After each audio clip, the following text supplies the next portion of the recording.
That's not right. I'm sorry, I'm still figuring out the controls of these new lights I got. 1 second. That didn't go as smoothly as I planned. Anyway, I'm so happy to have you guys back here with me. Welcome back to my channel. My name is Abhishek. Let's dive right into today's tutorial.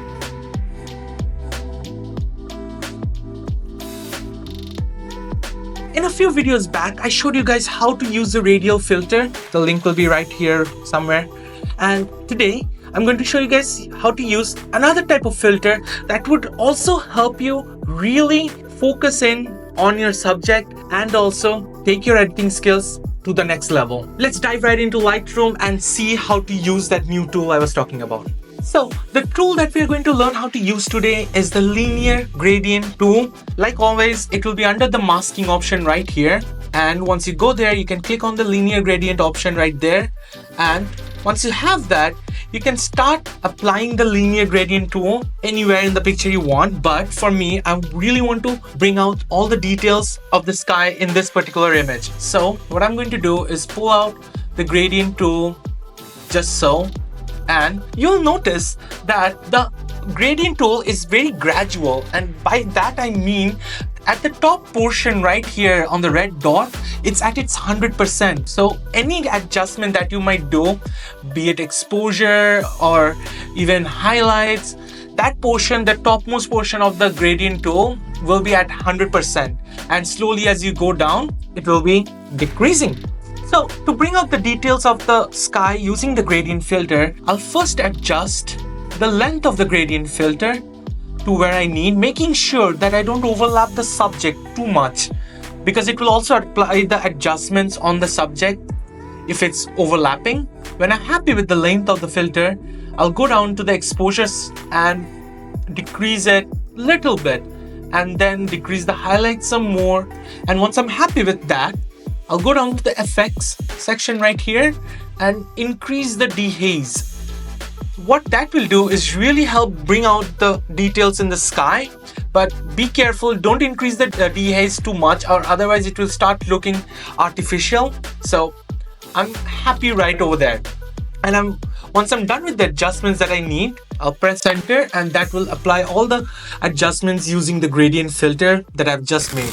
Before we go any further, please do hit the like button, subscribe to my channel. That really does help promote this channel to a wider audience and also motivates me to make more videos like this. Without wasting any more time, let's get back right into it. Usually when you look at an image, your eyes are automatically attracted to the brightest portion of the image. So using the gradient filter, I can darken those portions to really focus in on the subject itself.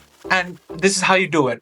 Firstly, I'll create another mask and go down to the linear gradient, and these two portions right here are, to me, can be adjusted to really pop out the subject, that's me, facing backwards. And I'm going to draw another gradient filter, just decrease the exposure this time, and I'll create another new mask, same thing, linear gradient, and I'll draw another one and decrease the exposure again to my liking. Once I'm happy with what I have, I'll press enter, and that will apply the adjustments that I've already made. This way I can adjust a sort of vignette to this entire image only to the brightest portions so that the main focus remains on the subject itself. Let's check out how the picture looks after and before using the linear gradient tool. If I press the backslash key on the keyboard, it will show me the before and after. This is the before right now, and as you can see, there's nothing applied to the photo. And if I press the backslash key again,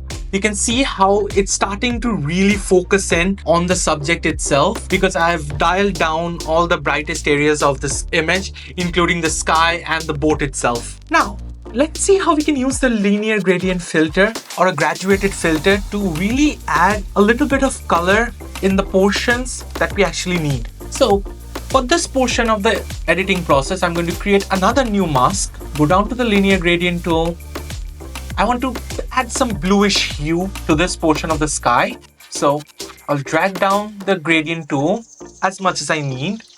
And once I'm happy, I'll go down to the curve section and click on the blue icon right here. Slowly increase the bluish portion of the midtones, or you can do for the highlights as well. And once I'm happy with what I have, I'll just press enter. That will apply that particular setting again on that portion of the image. Now, if you're using the latest version of Lightroom or Photoshop, the applications have come so far in 2024 using AI and so many other functions. You can actually let the application decide by itself to just select the sky portion of the image or just the subject, and you can do it with simply one click. And that's how simple it is. But using the gradient tool or using the radial filter, these tools will actually give you more control over the application itself and how the adjustments are being made. So once you're done with all the adjustments that you need, save it on your desktop, export it at the highest quality possible, because you'll post it to Instagram. I'll do as well. Don't be like me. And once you post it on Instagram and forget about all the edited pictures and they just remain on your desktop forever. Don't be like me. So, but here again, losing the topic. Here's the before, here's the after. As you can see, it does make a difference using this particular linear gradient filter. So once you get the hang of it, it's really easy to use. And I really do hope you have learned something from this tutorial. And if you have, again, hit the like button, subscribe to my channel, and I'll see you guys in the next one. Take care.